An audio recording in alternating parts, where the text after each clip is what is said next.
Di sini saya Igede Budianyana dari anggota Jurnalis Semandat.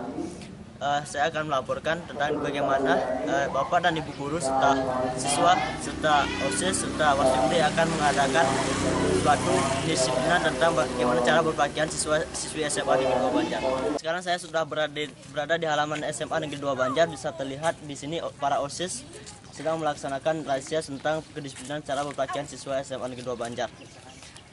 Dan kita coba lihat gimana cara mereka untuk memeriksa kedisiplinan para siswa SMA Negeri 2 Banjar.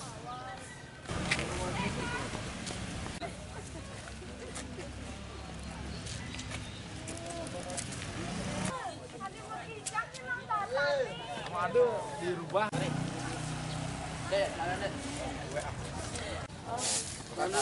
Lipat foto.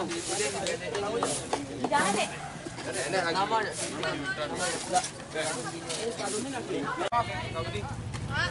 Ya mereka. Diam di.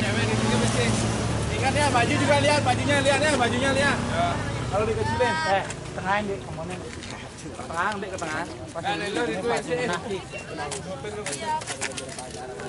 Poninya tolong dijaga deh ya.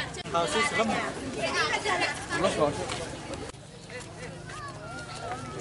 Baik, demikian tadi hasil pemeriksaan yang dilakukan oleh para siswa, guru, dan Wasmidi, dan tujuannya untuk meningkatkan kedisiplinan para siswa SMA Negeri 2 Banjar. Terima kasih.